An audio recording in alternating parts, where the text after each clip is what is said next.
Thank you, Honorable Speaker, for the opportunity.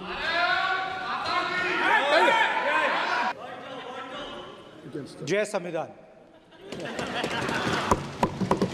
Copy है उसकी?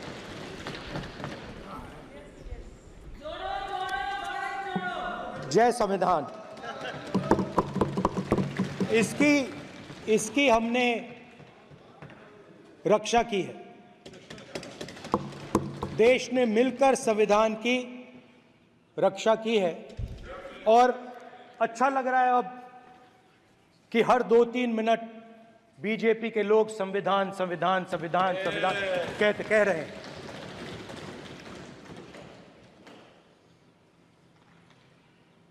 Speaker sir, for the last 10 years, there has been a systematic attack on the Constitution, on the idea of India, and on anybody who opposed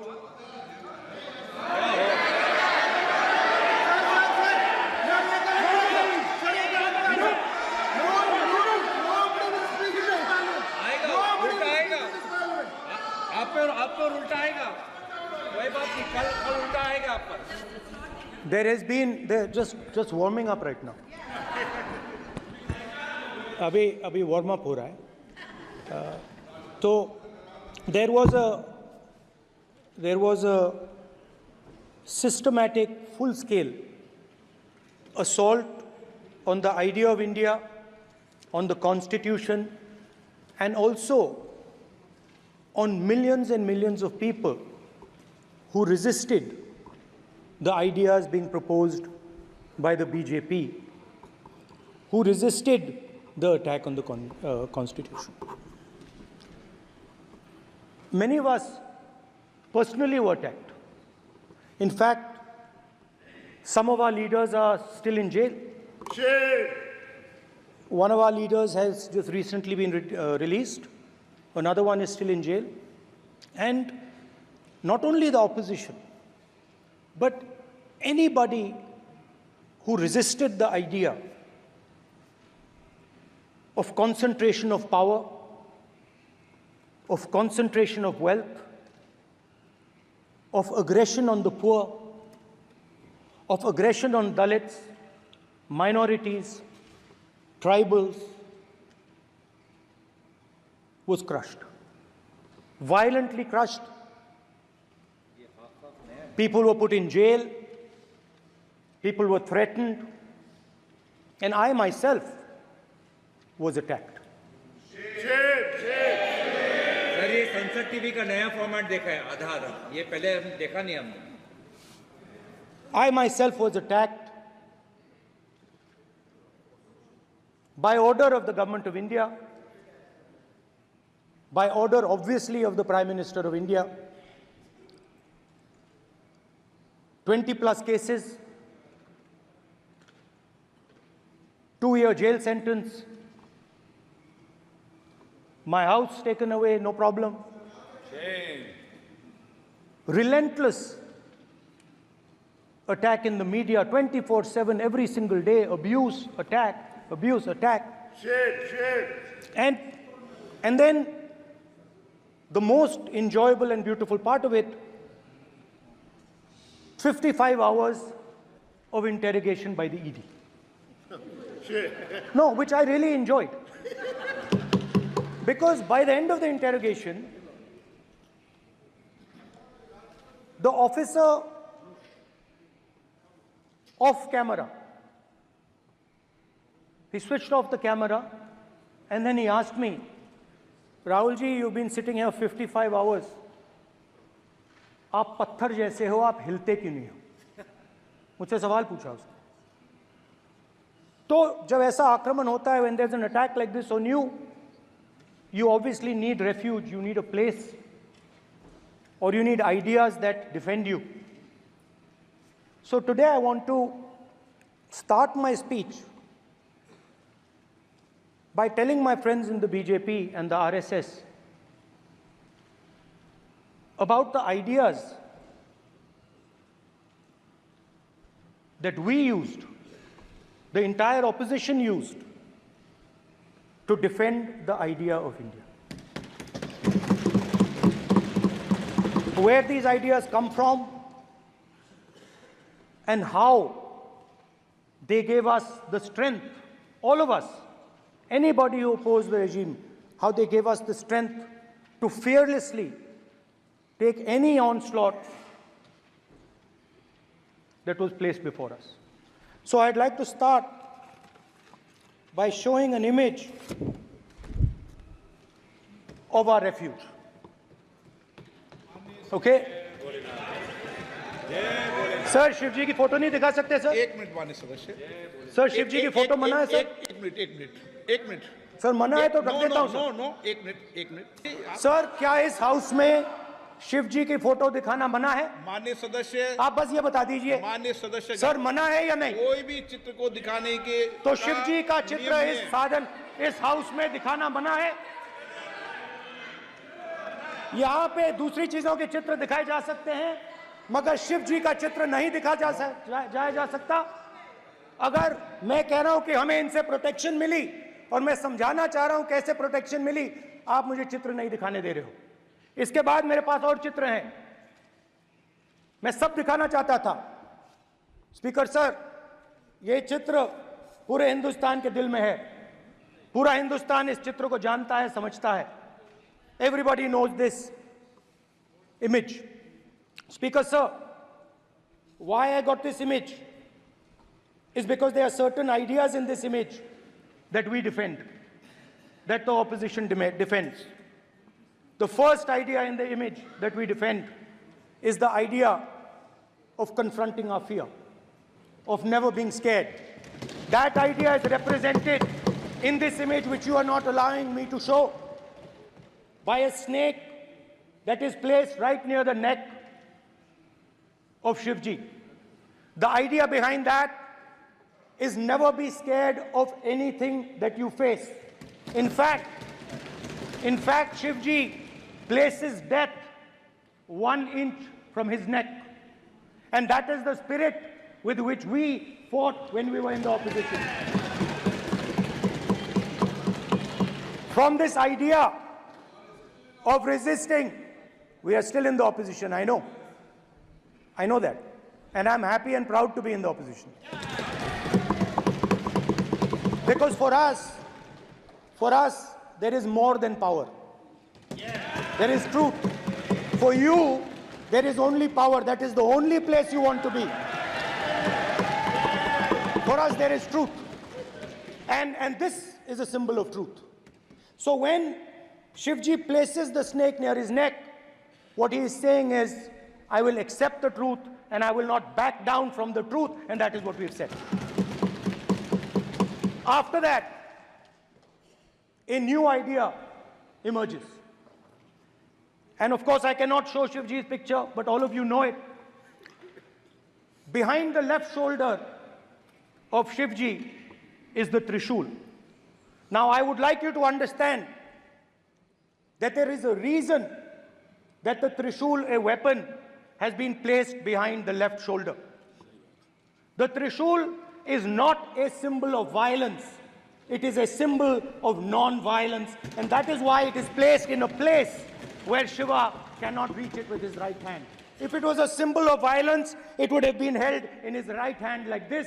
It is a symbol of non-violence. That is why it is placed behind his left shoulder. When we fought the BJP, we were not violent. When we defended the truth, there was not an ounce of violence in us. Now, there is a third idea, and a very powerful idea that emerges from the idea of truth, courage, and non-violence. And that idea, of course, it is a symbol that many of you hate, but that idea is the Abhay Mudra, the symbol of the Congress Party, which, as you can see, is also in this image. And Jai Mahadev. And what that Rajnath Singh ji is looking very surprised.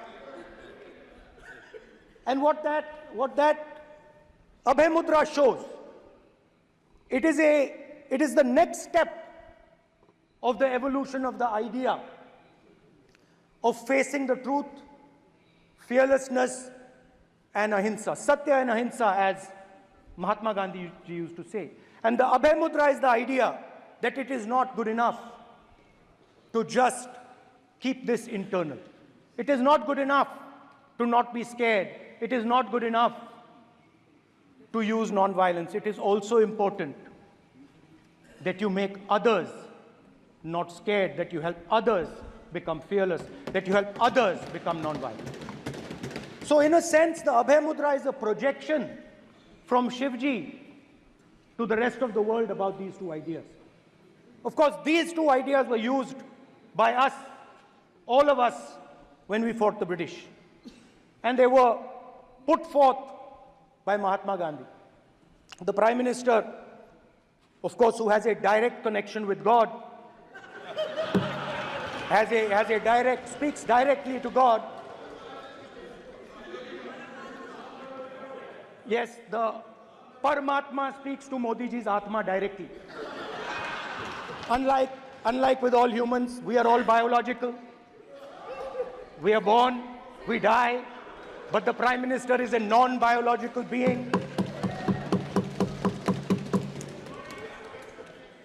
And the Prime Minister says Gandhi is dead. And Gandhi was revived by a movie. I mean, can you understand the ignorance? That Gandhi is dead and a movie revived the father of the nation. No, Gandhi is not dead. Gandhi is alive. Now, another very interesting thing I noticed. Hanji. That is not your problem. That is not your problem. It is not none of your business. It is not none of your business. And there's another thing I noticed. That it is not just one religion that talks about courage. In fact, all our religions talk about courage. So, here is the religion of Islam. Congress party ने शिवजी की photo दिखा दी है, गुस्सा हो गए. अब देखिए, please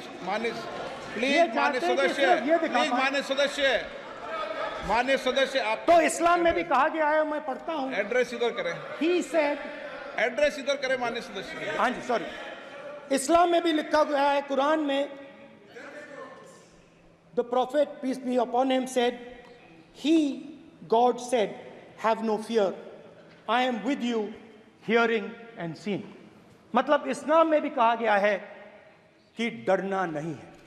और जब इस्लाम में दुआ मांगी जाती है तो दोनों हाथ से, दाएं हाथ से अभय मुद्रा दिखाई देता है. उसके बाद गुरु नानक जी की ओर चलते हैं.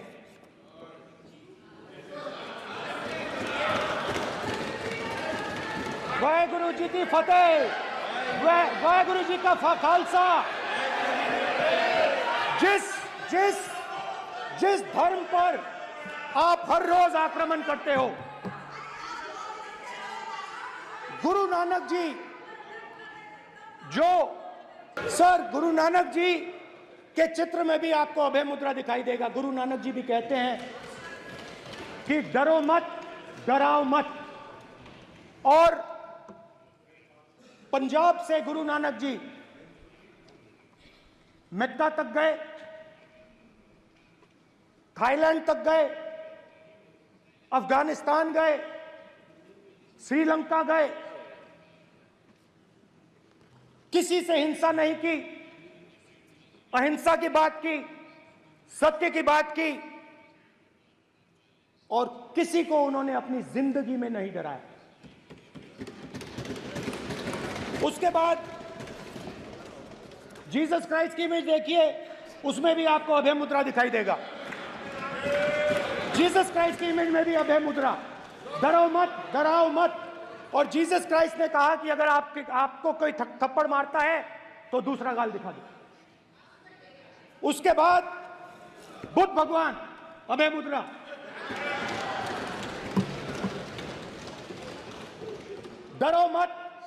डराओ मत, अहिंसा। मतलब, और अंत में महावीर, डराओ मत, अभय मुद्रा। मतलब हिंदुस्तान के इतिहास में 3 फाउंडेशनल आइडियाज हैं। मोदी जी ने अपने भाषण में एक दिन कहा कि हिंदुस्तान ने किसी पर आक्रमण नहीं किया। उसका कारण है क्योंकि यह देश अहिंसा का देश है। यह देश डर का देश नहीं है। तो हमारे सारे के सारे महापुरुषों ने अहिंसा की बात की, डर मिटाने की बात की। डराओ मत।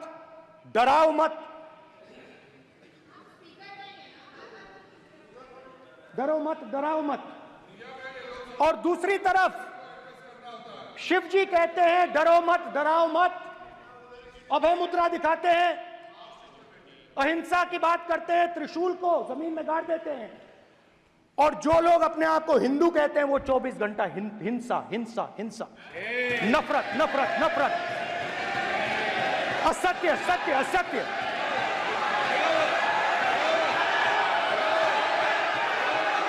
आप हिंदू हो ही नहीं।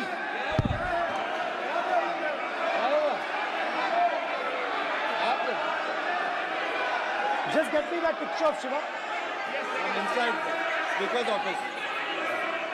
हिंदू धर्म में साफ लिखा है, सत्य के साथ खड़ा होना चाहिए, सत्य से पीछे नहीं हटना चाहिए, सत्य से नहीं डरना चाहिए। अहिंसा हमारा प्रतीक है। अभय मुद्रा ऐसे कीजिए, अभय मुद्रा।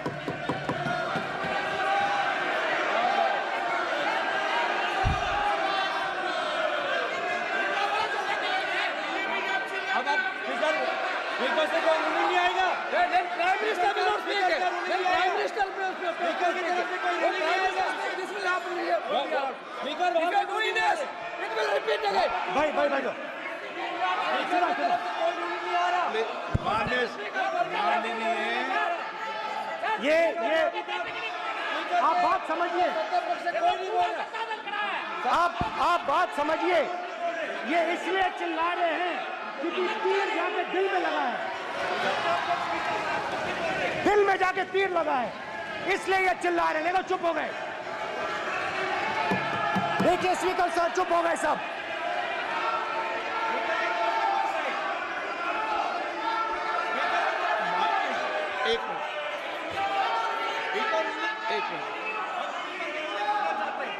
ये जो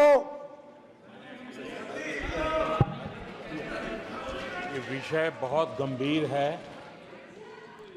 पूरे हिंदू समाज को हिंसक कहना ये गंभीर विषय है। बीजेपी को आपको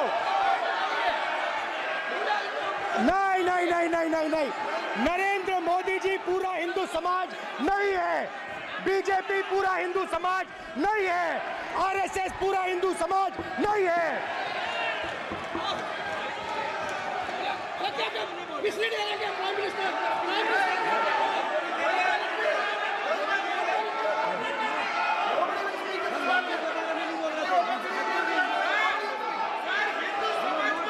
भूपेंद्र यादव जी, ये ठेका नहीं है बीजेपी का। भूपेंद्र यादव जी बोलना चाहते हैं आप? ये सब हिंदू हैं यहाँ पे। अगर आप हिंदू धर्म के जो महापुरुष हैं, महापुरुष छोड़िए, अगर आप शिव जी को देखें तो क्या हो रहा है सर?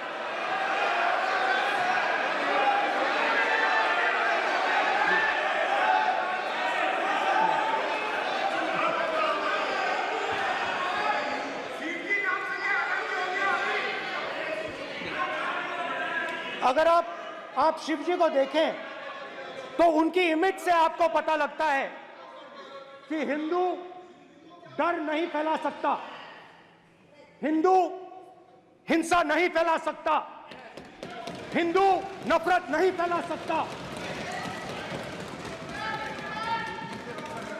और बीजेपी 24 घंटा नफरत, हिंसा, नफरत, हिंसा, नफरत, हिंसा। स्पीकर सर, कहां तक इन्होंने डर फैला दिया है?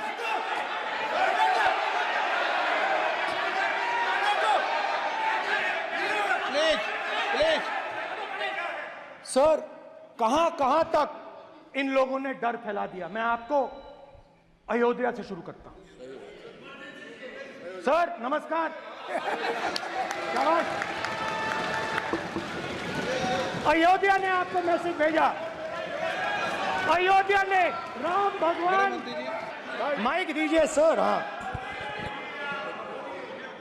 सर, मेरा सवाल है सर, इस माइक का कंट्रोलर किसके हाथ में है? सर मैं बिल्कुल आपकी रिस्पेक्ट करता हूं स्पीकर सर, मगर मेरे भाषण के बीच में सच्चाई ये है कि माइक ऑफ हो जाता है। मैं क्या करूं, हो जाता है वो। अब आपने देखा मैंने अयोध्या शब्द यूज किया और माइक ऑफ हो गया। नो, अरे ये प्रधानमंत्री मोदी जी के टाइम में आधा आधा कह आएगा क्या? तो अयोध्या ने राम भगवान की जन्मभूमि, प्लीज ब्रदर, राम भगवान की जन्मभूमि ने बीजेपी को मैसेज दिया। और ये आपके सामने मैसेज बैठे हुए हैं। मैंने इनसे पूछा, कल कॉफी पी, इनसे मैंने पूछा कि बताइए ये हुआ क्या? बीजेपी ने राम मंदिर का इनॉग्रेशन किया। बोलने दीजिए। राम मंदिर का इनॉग्रेशन किया। अरे भाई आप हार गए, उसको शर्म करिए। नाम बोलने की कोई जरूरत नहीं है। मैं भाषण दे रहा हूं, आप नहीं दे रहे हो। मुझे बोलना है जो बोलना है, मुझे नाम लेने की कोई जरूरत नहीं। मुझे जो बोलना है मैं बोलूंगा। तो अयोध्या ने मैसेज दिया और मैंने इनसे पूछा कि हुआ क्या, और इनका जवाब आया। मैंने उनसे पूछा कि आपको कब पता लगा कि आप अयोध्या में जीत रहे हो, और आपने कहा पहले दिन से मुझे पता था। सही बात। और मैंने कहा ये क्या हुआ? उन्होंने कहा राहुल जी, अयोध्या में एयरपोर्ट बना, अयोध्या की जनता से जमीन छीनी गई और आज तक उन्हें मुआवजा नहीं मिला है। उन्होंने कहा, सही बात, उन्होंने कहा कि अयोध्या में जो भी छोटे छोटे दुकानदार थे, जो भी छोटी छोटी बिल्डिंग्स थी, उन सारों को तोड़कर गिरा दिया गया और उन लोगों को सड़क पर कर दिया गया। इन्होंने यह भी कहा कि अयोध्या के इनॉग्रेशन में अयोध्या की जनता को बहुत दुख हुआ, क्योंकि इनॉग्रेशन में अदानी जी थे, अंबानी जी थे, मगर अयोध्या का कोई नहीं था। और ये कारण था कि अयोध्या की जनता में, उनके दिल में नरेंद्र मोदी जी ने भय डाल दिया। उनकी जमीन ले ली, उनके घर गिरा दिए, और फिर अयोध्या के गरीब लोगों को, किसानों को, मजदूरों को मंदिर के इनॉग्रेशन तक नहीं जाने दिया। मंदिर के इनॉग्रेशन छोड़ो, उसके बाहर भी नहीं जाने दिया। और इसीलिए अयोध्या की जनता ने सही मैसेज भेजा। अच्छा, इन्होंने मुझे एक और बात बोली, 3 बार इन्होंने कहा कि 3 बार नरेंद्र मोदी ने टेस्ट किया, 2 बार क्या मैं अयोध्या से लड़ जाऊं? और सर्वेयर्स ने कहा अयोध्या में मत लड़ जाना, अयोध्या में मत लड़ जाना, अयोध्या की जनता हरा देगी। और इसीलिए प्रधानमंत्री वाराणसी गए और वहां बच के निकले।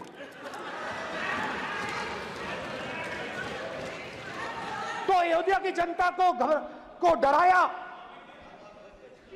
पूरे देश को डरा दिया। मैं आपको बताता हूं, आज सुबह में आया, राजनाथ सिंह जी ने मुस्कुरा के मुझे नमस्ते की, और मोदी जी बैठे हैं, मुस्कुराहट नहीं, सीरियस, नमस्ते भी नहीं करते, कहीं मोदी जी ना देख लें, प्रॉब्लम हो जाएगी।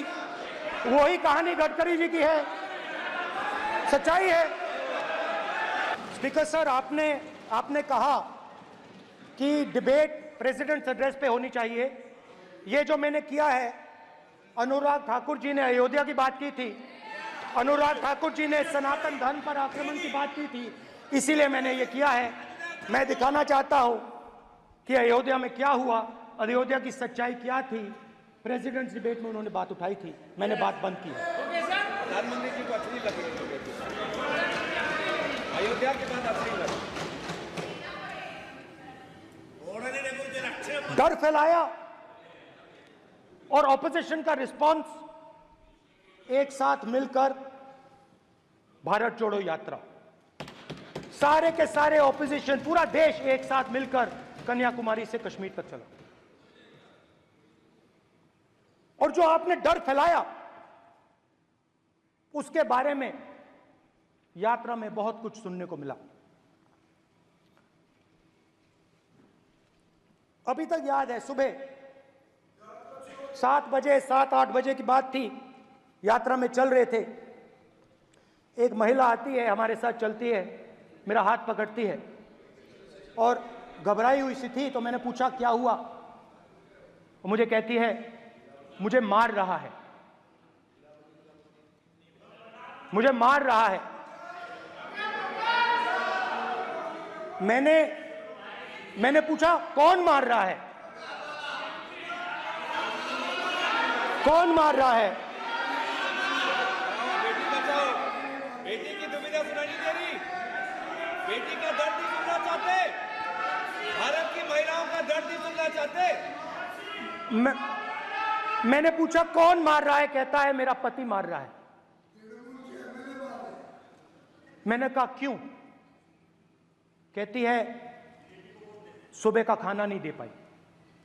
मैंने कहा क्यों? खरीद नहीं पाई, महंगाई है, महंगाई है, खरीद नहीं पाई, खाना नहीं पका पाई, इसलिए मुझे मार पिट रही है। मैंने कहा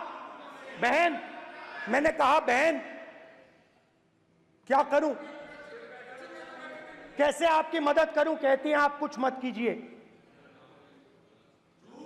आप कुछ मत कीजिए, आप सिर्फ ये बात याद रखिए कि महंगाई के कारण हिंदुस्तान में हजारों महिलाओं को सुबह पीटा जा रहा है। उसके शब्द हैं, मेरे शब्द नहीं हैं। गैस सिलेंडर, महंगाई, तो आपने गरीबों को, महिलाओं को डराने का काम किया। शिव जी कहते हैं डरो मत, डराओ मत। आपने हिंदुस्तान की महिलाओं को महंगाई से हर रोज डराया है। कुछ दिन पहले मैं पंजाब में अग्निवीर के परिवार से मिला, सुनिए, अग्निवीर के परिवार से मिला। छोटा सा घर था, छोटा सा घर था,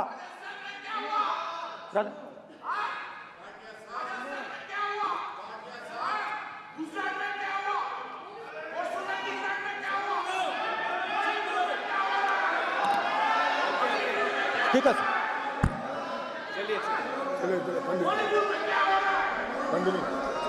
छोटे से घर में अग्निवीर शहीद हुआ, लैंडमाइन ब्लास्ट में शहीद हुआ। मैं उसे शहीद कह रहा हूं, मगर हिंदुस्तान की सरकार उसे शहीद नहीं कहती है। नरेंद्र मोदी उसे शहीद नहीं कहते हैं, नरेंद्र मोदी उसे अग्निवीर कहते हैं। उस घर को पेंशन नहीं मिलेगी, उस घर को कॉम्पनसेशन नहीं मिलेगी, शहीद का दर्जा नहीं मिलेगा। और बेचारे बैठे हुए थे, 3 बहनें थी, एक साथ बैठी हुई थी, रो रही थी। आम जवान को पेंशन मिलेगी, जरूर दुख होगा, मगर हिंदुस्तान की सरकार आम जवान की मदद करेगी। मगर अग्निवीर को जवान नहीं कहा जा सकता। अग्निवीर यूज एंड थ्रो मजदूर है। और आप उससे कहते हो, उसको आप 6 महीने की ट्रेनिंग देते हो,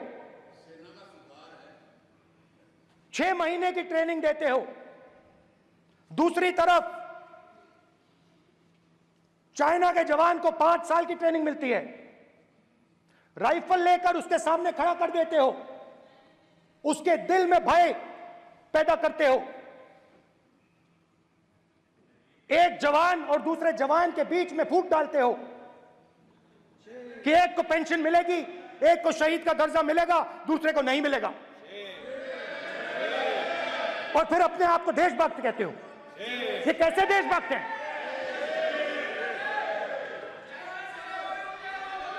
फिल्म स्टार जैसी फोटो थी उस लड़के की, फिल्म स्टार, बॉलीवुड स्टार की फोटो थी। मैं सोच रहा था, देखो इस युवा ने जान दी। Speaker sir, speaker sir, speaker sir देखिए, स्पीकर सर देखिए, राजनाथ सिंह जी की एक राय है, मेरी एक राय है। सच्चाई अग्निवीरों को मालूम है, हमें बोलने की जरूरत नहीं है। अग्निवीर को किस चीज का सामना करना पड़ता है, शहीद का दर्जा मिलता है या नहीं मिलता है, कॉम्पनसेशन मिलता है नहीं मिलता है, पेंशन मिलती है नहीं मिलती है, वो उसको मालूम है। अग्निवीर की सच्चाई मैंने फ्लोर ऑफ द हाउस पे रखी है, और राजनाथ सिंह जी ने भी कहा है, जो रियलिटी है वो हिंदुस्तान की सेना को मालूम है, वो अग्निवीरों को मालूम है। उनके कहने से या मेरे कहने से कोई फर्क नहीं पड़ता, सच्चाई तो उनको मालूम है, उनको मालूम है सच्चाई कौन बोल रहा है। स्पीकर सर, और स्पीकर सर, देश की सेना जानती है, पूरा देश जानता है कि अग्निवीर स्कीम सेना का स्कीम नहीं है, पीएमओ का स्कीम है। और पूरी सेना जानती है कि स्कीम प्राइम मिनिस्टर का ब्रेन चाइल्ड था, स्कीम सेना का ब्रेन चाइल्ड नहीं था। जैसे नोटबंदी की गई, वैसे ही आर्बिट्री तरीके से अध्यक्ष महोदय, आपको देखिए, सिंपल सी बात है स्पीकर सर, इनको अग्निवीर अच्छा लगता है, आप उसको रखिए, हम उसको बदल देंगे, हटा देंगे। सिंपल सी बात है, हमारी सरकार आएगी, अग्निवीर को हम हटा देंगे, क्योंकि हम सोचते हैं कि अग्निवीर सेना के खिलाफ है, जवानों के खिलाफ है, देशभक्तों के खिलाफ स्कीम है। हम इस स्कीम को नहीं चाहते।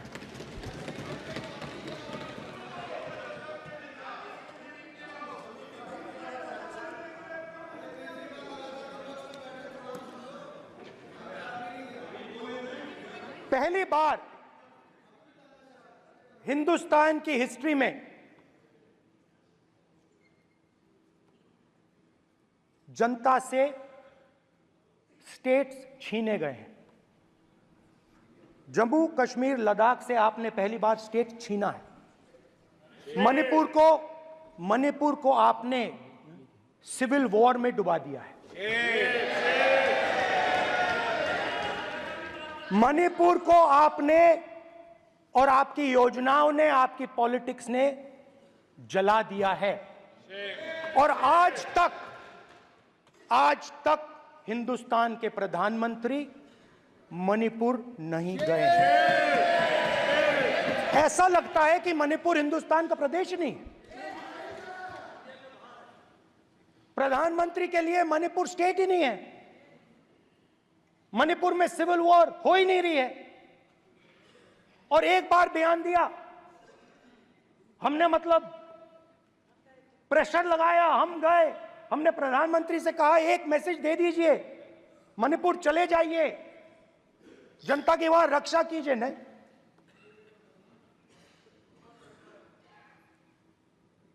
मैं वहां गया, कुकीज और मेहते से दोनों से मिला। आज तक नहीं, आंसर नहीं मिलेगा, मिल नहीं सकता।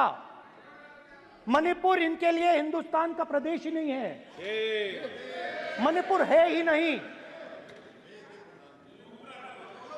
मणिपुर है ही नहीं, ना होम मिनिस्टर के लिए ना प्रधानमंत्री के लिए, है ही नहीं, एग्जिस्ट नहीं करता, वो है ही नहीं।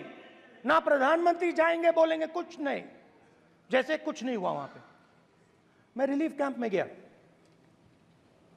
एक औरत कांपती हुई, रोती हुई मुझे कहती है कि मैंने अपनी आंखों के सामने, हाँ मैं औरतों की बात कर सकता हूं, एक भाई मैं कर सकता हूं, एक भाई एक कर्तव्य निभा रहा है। आप अपने संगठन में महिलाओं को नहीं डालते हो, मगर मैं औरतों की बात कर सकता हूं।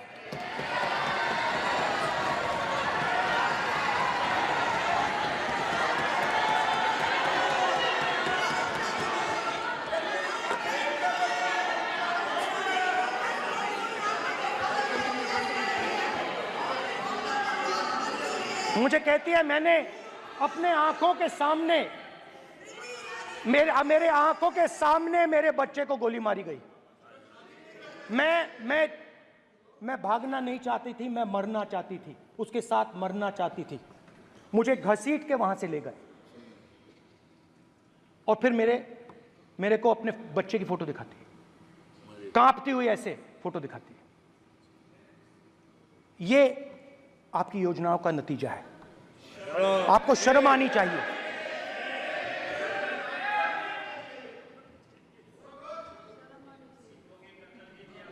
एक दिन प्रधानमंत्री 8 बजे कहते हैं,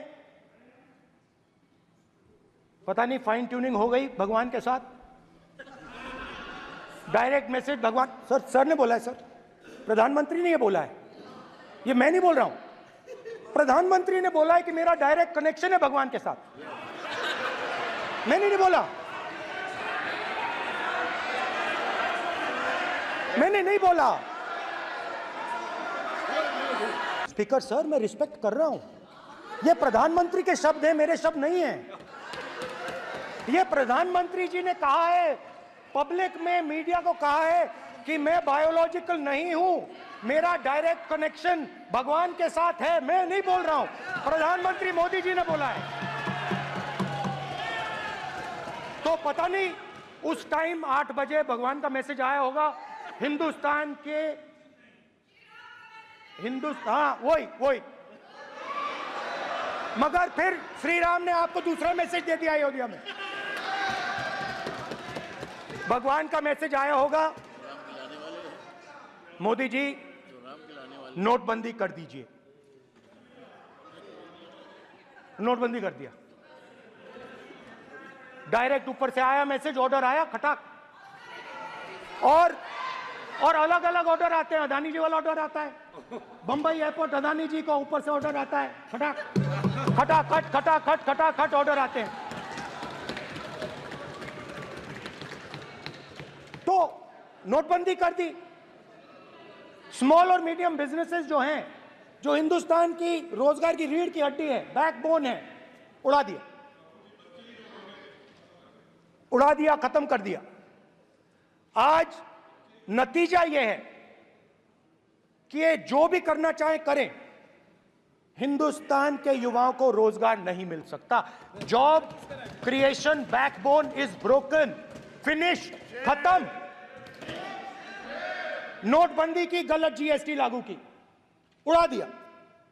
अब मैं सोचता हूं, पहले मैं सोचता था ये पता नहीं कैसे हुआ, अब मैं समझता हूं कि ये अदानी जी, अंबानी जी जैसे लोगों के लिए किया गया। ये रास्ता साफ करने का तरीका था, रास्ता साफ करने का तरीका था। इनकम टैक्स डिपार्टमेंट उनके पीछे पड़ा रहता है। जीएसटी, डिमोनेटाइजेशन, 24 घंटा उनको तंग करते हैं। उनके कैश फ्लो को रिस्ट्रिक्ट करने की कोशिश करते हैं, कैश फ्लो को क्रश करने की कोशिश करते हैं कि वो परे हट जाएं और अरबपति उनकी जगह ले लें।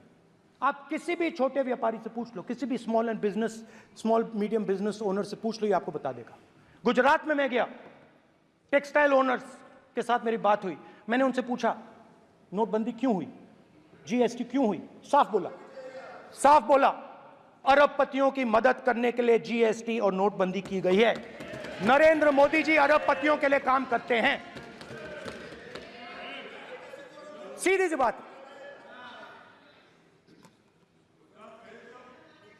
मैं जाता रहता हूं और आपको गुजरात में हराएंगे इस बार।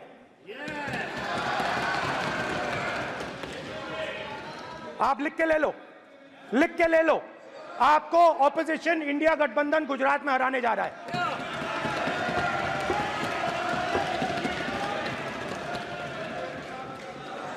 किसानों को डराने के लिए लैंड एक्विजिशन बिल जो हम लाए थे, उनकी जमीन की रक्षा करने के लिए, उनको सही कॉम्पनसेशन देने के लिए, उसको आपने खत्म कर दिया। यहां कोशिश की, कर नहीं पाए तो स्टेट्स में खत्म कर दिया। हर स्टेट में आपने खत्म कर दिया है। अगर आप जानते नहीं हो, चेक कर लो। हर स्टेट में, हर भाजपा की स्टेट में खत्म कर दिया। तो किसानों को जो हमने लैंड एक्विजिशन बिल तैयार किया था सही मुआवजा दिलाने के लिए, उसको आपने रद्द किया।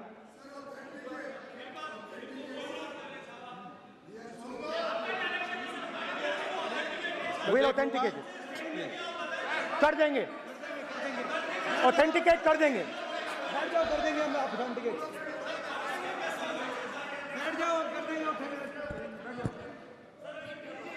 उसके बाद किसानों को डराने के लिए, याद रखिए शिव जी कहते हैं डरो मत, डराओ मत। किसानों को डराने के लिए आप 3 नए कानून लाए। प्रधानमंत्री ने उनसे कहा कि ये आपके फायदे के कानून हैं। सच्चाई थी कि वो अदानी जी, अंबानी जी के फायदे के कानून थे। हिंदुस्तान के सारे किसान खड़े हो जाते हैं। आज तक सड़क ब्लॉक है। अगर आप वहां जाएंगे, आज तक आपको दिखेगा कि वो सड़क जिस पे किसान आए थे वो आज तक बंद पड़ी हुई। हरियाणा में 2 जगह किसान खड़े हो गए, कहते हैं नहीं ये हमारा नहीं है, आप हमारे से हमारी मेहनत का फल छीनना चाहते हो, हम इस बात को एक्सेप्ट नहीं करेंगे। आप उनसे बात नहीं करते, आप उनको कहते हो, आप बात नहीं करते।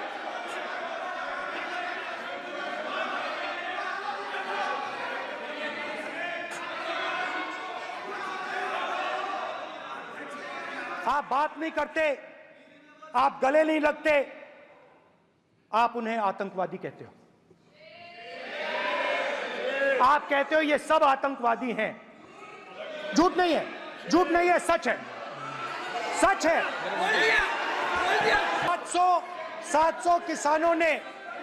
700 किसान शहीद हुए। हमने इस हाउस में कहा कि किसानों के लिए मौन होना चाहिए, आपने मौन नहीं होने दिया। आपने कहा ये किसान नहीं है, आपके मुताबिक ये किसान नहीं थे, ये आतंकवादी थे। देखिए आपकी एलाई सिर हिला रही हैं, वो भी सहमत हैं, कौर जी सहमत हैं। देखिए हमारी जरूरत नहीं है, वो सहमत हैं आपसे, वो सहमत हैं। स्पीकर सर, किसानों ने मांगा क्या? स्पीकर ने किसानों ने सिर्फ ये कहा कि अगर 16 लाख करोड़ रुपए अरबपतियों का कर्जा माफ हो सकता है तो हमारा भी थोड़ा सा कर दीजिए। किसान ने यह कहा कि हर प्रोडक्ट के लिए सही प्राइस मिलती है, हमें भी एमएसपी दे दीजिए। और आप लोगों ने कहा किसान का कर्जा माफ नहीं होगा और एमएसपी नहीं मिलेगी। स्पीकर सर, एमएसपी जब मैं speaker sir, MSP with legal guarantee, Speaker sir. The issue is MSP with legal guarantee, not just MSP. MSP is being given. The issue is Kisans want MSP with legal guarantee, which you are not ready to give them. तो किसानों में आपने डर डाला, भय डाला, महिलाओं में महंगाई, गैस सिलेंडर, सेना में अग्निवीर, हर व्यक्ति के लिए आप लोगों ने भय का कोई ना कोई पैकेज दिया, गिफ्ट दिया, तोहफा दिया। स्टूडेंट्स की बात करते हैं।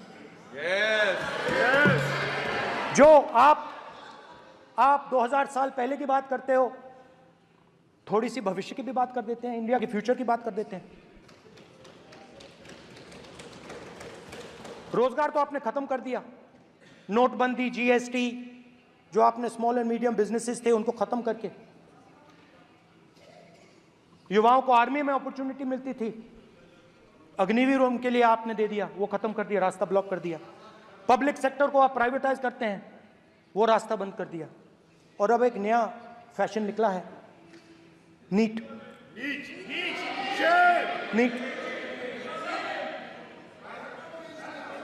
प्रोफेशनल एग्जाम्स को आपने कमर्शियल एग्जाम्स में बदल दिया है। NEET is not a professional exam, NEET is a commercial exam. NEET में एक स्टूडेंट टॉपर हो सकता है, एक्सीलेंट स्टूडेंट हो सकता है, मगर अगर आप उसके पास पैसा नहीं है, मेडिकल कॉलेज में नहीं जा सकता। सिंपल सी बात है। नीट का पास मार्क 22% है। वो पूरा का पूरा एग्जाम, सर एजुकेशन मिनिस्टर पूरा का पूरा एग्जाम अमीर बच्चों के लिए बनाया गया है।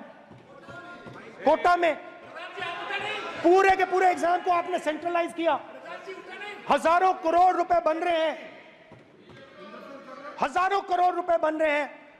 और कमर्शियल पेपर जो आपने बना रखे हैं, कमर्शियल एग्जाम्स, 7 साल में 70 बार पेपर लीक। प्रेसिडेंट्स एड्रेस में ना नीट की बात होगी, ना अग्निवीर की बात होगी, ये बातें नहीं होंगी।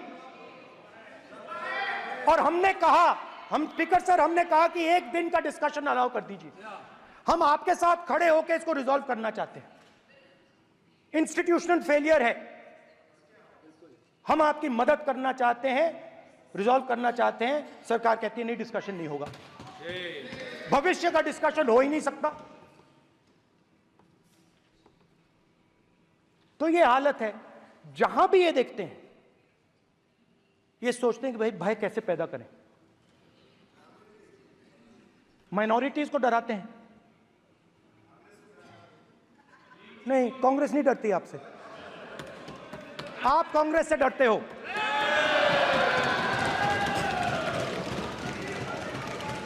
हिंसा, नफरत, माइनॉरिटीज के खिलाफ, मुसलमानों के खिलाफ, सिखों के खिलाफ, क्रिश्चियंस के खिलाफ।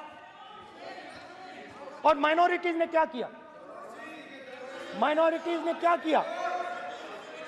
हर स्फीयर में हिंदुस्तान को रिप्रेजेंट करते हैं, नाम रोशन करते हैं।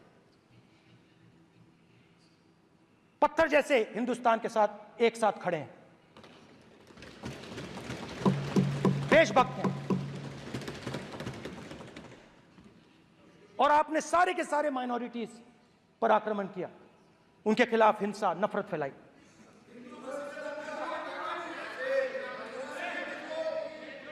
तो शिव जी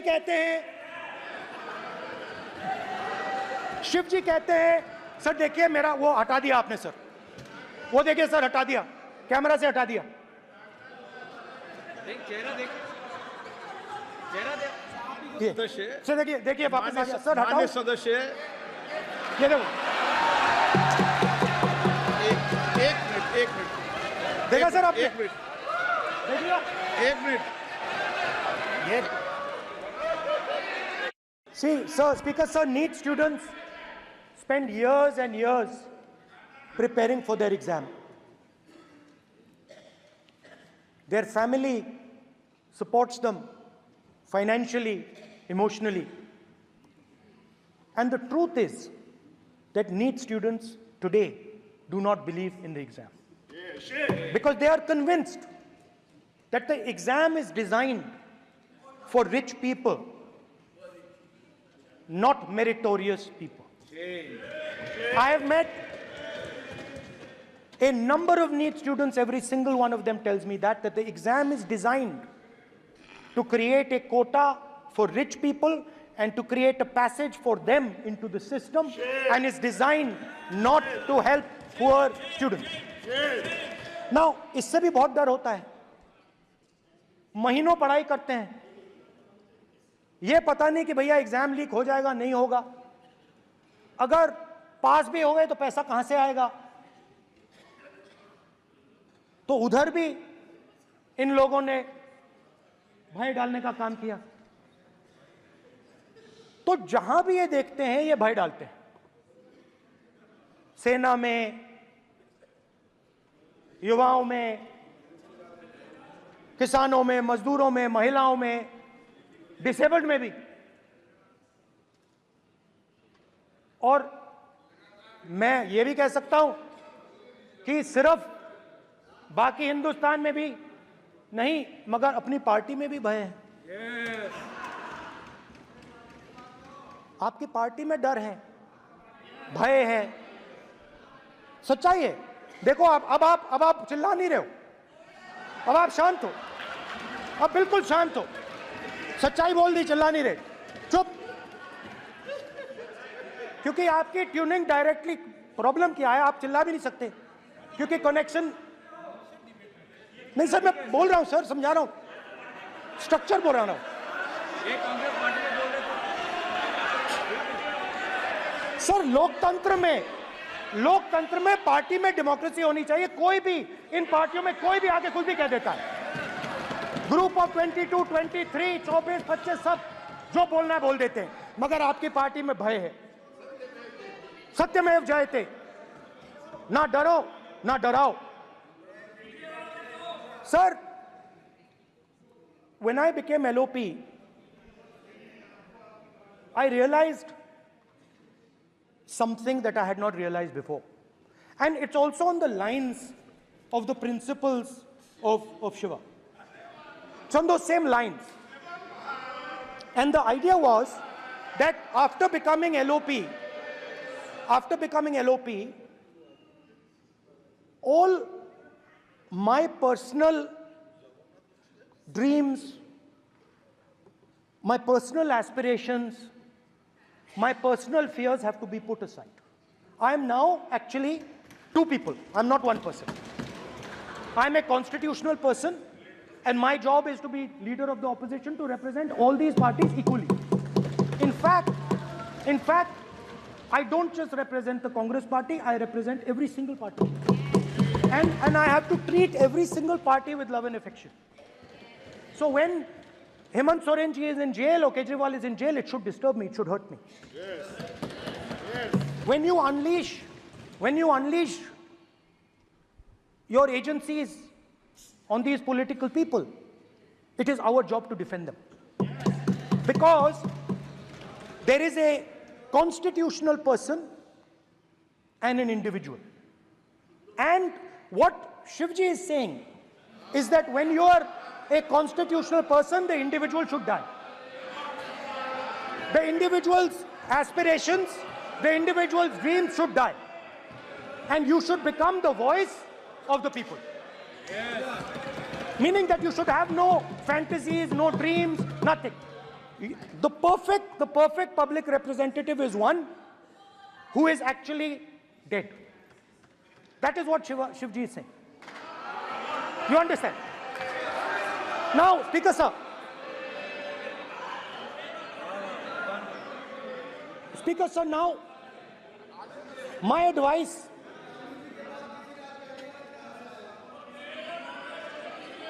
So there are two structures now. One is me as an individual, and one is me as leader of the opposition. Me as an individual, I might have my likes and dislikes.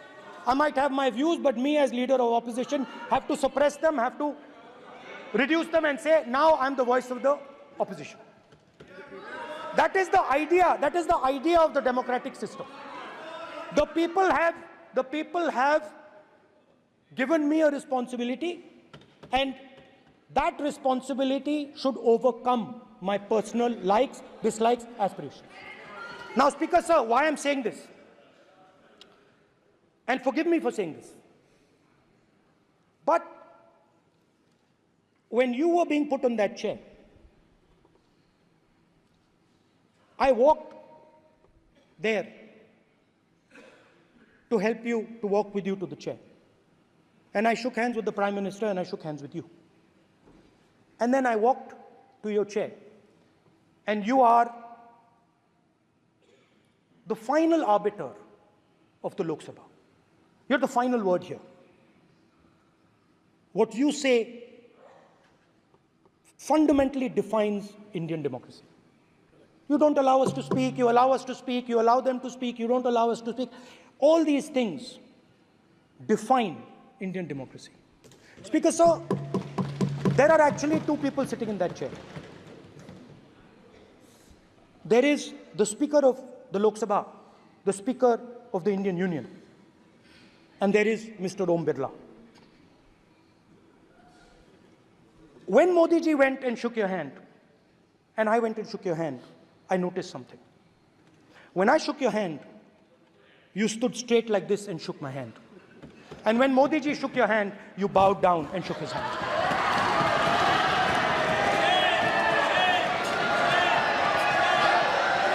ये आसन के सामने आरोप है। Speaker sir, speaker sir, आपकी बात को मैं एक्सेप्ट करता हूं, speaker sir.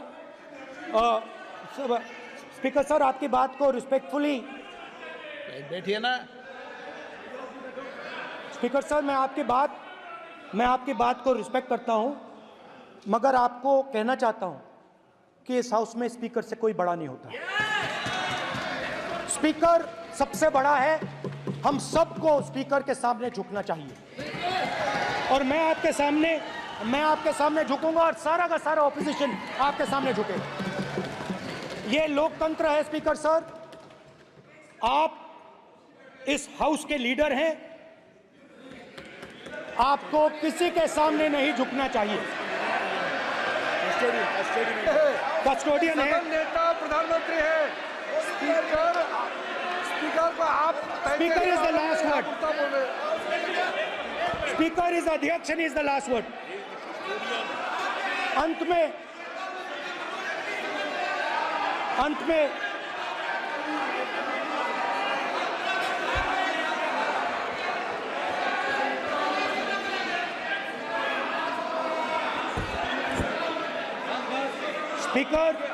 Speaker is the last word in the Lok Sabha, and in that spirit, Speaker is the last word in the Lok Sabha, and in that spirit, as members of the Lok Sabha, we are subservient to the Speaker. I believe that. Yes. Now, there might be people in this room who think they are not, but I think the entire opposition believes that we are subservient to you, sir. And we will listen to what you say, and we will bow in front of you. But the only thing I request, Speaker, sir, is it is important that there is fairness in this house. Yes, yes. Now, I gave a speech, Speaker, sir, and it was interrupted throughout. Yes. Now, this time is going to be taken away from my colleagues. And I think that is unfair. Finally, I'd like to say that the principles that allowed us to fight are in our traditions. Truth, courage, non-violence, and they're in all our religions. And what you have come to represent today is untruth, a complete lack of courage, and violence. And my recommendation to you, if you take it, this country has a government and you are the government. And you are, whether we like it or not, you are the government of India. Elected by the people. And I agree to that. But I would say to you that as individual members, as the cabinet, you do not spread fear in this country. That you do not spread hatred in this country. That you listen to the farmers of this country, you listen to the students of this country.